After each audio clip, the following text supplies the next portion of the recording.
स्वागत है स्टूडेंट। यहाँ पे सवाल दिया हुआ है कि एक magnetic needle free to rotate in a horizontal plane is placed at the centre of a circular current carrying coil whose axis is perpendicular to the magnetic meridian at that place. It is also known that the magnetic declination at at this place is zero, and in this condition the magnetic needle is pointing towards the northwest. Now if we reverse the direction of the current in the coil, then the magnetic needle will. ठीक है, तो इसमें से चार option दिया हुआ है, इसमें से हमें बताना है कि कौन सा सही है और क्यों है। ठीक है, देखिए पूरा रीजन के साथ आपको एक्सप्लेन करेंगे कि किस तरह से क्या होगा। पहले हम आपको बेसिक बता देते हैं। जब आप अर्थ मैग्नेटिज्म पढ़े होंगे तो उसमें आप क्या क्या पढ़े थे। ठीक है, जैसे मान लीजिए कि ये हमारा अर्थ है, तो इस अर्थ में दो एक्सिस होता है। एक होता है जियोग्राफिकल एक्सिस, तो इसको बोलते हैं जियोग्राफिकल नॉर्थ पोल, और इसको बोलते हैं जियोग्राफिकल साउथ पोल। ठीक है, और एक होता है मैग्नेटिक एक्सिस जिसमें होता है मैग्नेटिक साउथ पोल, और ये होता है मैग्नेटिक नॉर्थ पोल। ठीक है, और इसके बीच का जो एंगल होता है इसको बोलते हैं मैग्नेटिक डिक्लिनेशन। ओके, और जो प्लेन आपका पास होता है, इस वाले एक्सिस से जो प्लेन पास होता है इसको बोलते हैं मैग्नेटिक मेरिडियन, और इस प्लेन से जो एक्सिस पास होता है इसको बोलते हैं ज्योग्राफिकल मेरिडियन। ठीक है, इतना बेसिक आपको पहले से पता होना चाहिए इस क्वेश्चन को सॉल्व करने के लिए, अदरवाइज फिर बस वही तुक्का मारना पड़ेगा और समझ में नहीं आएगा कि क्या पूछ रहा था और क्या करना है। ठीक है, तो ये बेसिक हो गया। अब हम लोग बात करते हैं कि क्वेश्चन में क्या क्या दिया हुआ है। ठीक है, क्वेश्चन में बोल रहा है कि हमारे पास एक मैग्नेटिक नीडल है जो फ्री है रोटेट करने के लिए, ये हॉरिजॉन्टल प्लेन में प्लेस्ड है eight the centre of a circular current carrying coil. अब ये जो कॉइल है इसका एक्सिस जो है परपेंडिकुलर है मैग्नेटिक मेरिडियन का। तो मान लीजिए कि ये अर्थ है। ठीक है, तो हमारा जो मैग्नेटिक मेरिडियन होगा वो किधर होगा, तो जिधर मैग्नेटिक एक्सिस है उधर ही मैग्नेटिक मेरिडियन होगा, उसके परपेंडिकुलर में हमारा जो लूप है उसका एक्सिस होगा।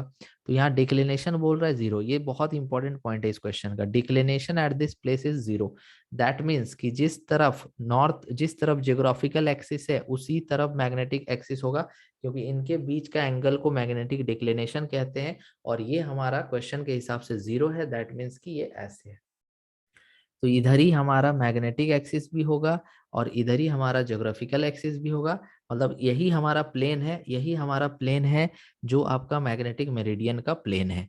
तो इसके परपेंडिकुलर हमारा एक्सिस होगा, दैट मीन्स कि हमारा एक्सिस ऐसे होगा। ये एक्सिस किसका होगा, axis of the loop, axis of the loop. That means कि लूप कैसे होना चाहिए, लूप ऐसे होना चाहिए, लूप ऐसे होना चाहिए, लूप ऐसे होना चाहिए, तभी तो एक्सिस ऐसे परपेंडिकुलर आएगा। समझ रहे हो बात।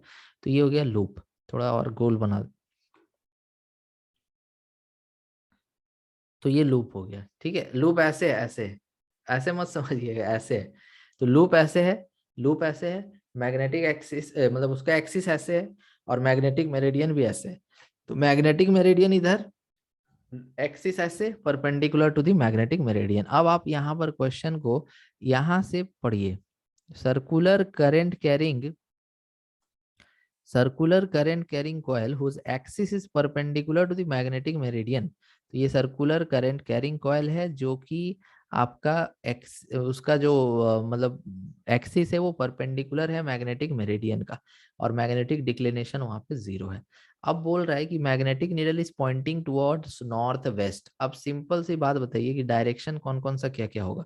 ये नॉर्थ होगा, ये साउथ होगा, ये ईस्ट होगा और ये वेस्ट होगा। तो क्वेश्चन में कह रहा है मैग्नेटिक नीडल इधर पॉइंट कर रहा है नॉर्थ वेस्ट में। तो खुद सोचिए कि जो मैग्नेटिक नीडल होता है वो तो नॉर्थ की तरफ पॉइंट करता है, लेकिन ये नॉर्थ वेस्ट में क्यों पॉइंट कर रहा है, क्योंकि यहाँ पर मैग्नेटिक नीडल को जब आप सेंटर में रखेंगे और कॉयल में कोई भी करंट नहीं होगा, तो उस केस में मैग्नेटिक नीडल जो है वो नॉर्थ की तरफ ऐसे पॉइंट करेगा। लेकिन इस कॉयल में करंट है जिसके चलते उसका अपना भी तो कुछ मैग्नेटिक फील्ड आएगा ना सेंटर पे, तो उसका मैग्नेटिक फील्ड आ जाएगा आपका वेस्ट की तरफ। आपको उल्टा दिख रहा होगा, वेस्ट ऐसे। ठीक है, तो आपको जो कॉयल है उसमें ऐसे फिंगर्स को कर्ल करिए, थंब आएगा किधर, वेस्ट की तरफ। तो ये जो वेस्ट की तरफ आ गया किसका मैग्नेटिक फील्ड, वेस्ट की तरफ आ गया magnetic field due to current in the coil, current in the coil. ठीक है, और नॉर्थ की तरफ किसका magnetic field, magnetic field due to needle या मैग्नेट, मैग्नेटिक नीडल। अब ये दोनों का जो रिजल्टेंट होगा वही तो मेरे को दिखेगा। दैट मीन्स इनका रिजल्टेंट कुछ ऐसे बन रहा है जो कि नॉर्थ वेस्ट है, और इधर ही मेरा मैग्नेटिक नीडल डिफ्लेक्ट कर रहा है। ठीक है, ऐसे देखिए आपका मैग्नेटिक फील्ड ड्यू टू ये आपका अर्थ होता है, सॉरी, अर्थ के वजह से। तो अर्थ का मैग्नेटिक फील्ड जिधर होता है उधर ही मैग्नेटिक नीडल पॉइंट कर रहा है, नॉर्थ की तरफ मैग्नेटिक नीडल ऐसे जनरली पॉइंट करता है। अगर कोई भी उसके आसपास मैग्नेटिक फील्ड एक्स्ट्रा नहीं है, बाहर का नहीं है, तो वो नॉर्थ की तरफ पॉइंट करता है। लेकिन अभी वो नॉर्थ वेस्ट पॉइंट कर रहा है, दैट मीन्स उसको इफेक्ट करने वाला एक मैग्नेटिक फील्ड प्रोड्यूस हो रहा है, जो कि कॉइल में करंट है उसके चलते प्रोड्यूस हो रहा है, वो वेस्ट में है। और मैग्नेटिक नीडल का अपना मैग्नेटिक फील्ड नॉर्थ की तरफ है, दोनों का रिजल्टेंट नॉर्थ वेस्ट आएगा, जिसके चलते मैग्नेटिक नीडल मेरा नॉर्थ वेस्ट में पॉइंट कर रहा है। अब सवाल हमसे ये पूछा जा रहा है कि अगर हम लोग यहाँ पर if we reverse the direction of current in the coil then the magnetic needle will किधर डिफ्लेक्ट करेगा। तो अगर आप रिवर्स करेंगे तो ये तो चेंज नहीं होगा, ये चेंज होगा।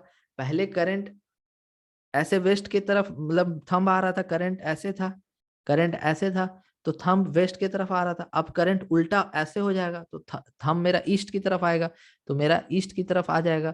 और नॉर्थ की तरफ ओरिजिनल वाला मैग्नेटिक नीडल का मैग्नेटिक फील्ड, अब इनका रिजल्टेंट तो मेरा नॉर्थ ईस्ट में बनेगा। दैट मीन्स कि अब जो मैग्नेटिक नीडल है वो पॉइंट करेगा नॉर्थ ईस्ट में। तो उम्मीद आपको पूरा समझ में आया होगा। लाइक शेयर सब्सक्राइब कमेंट जरूर कीजिएगा। Thank you so much for watching.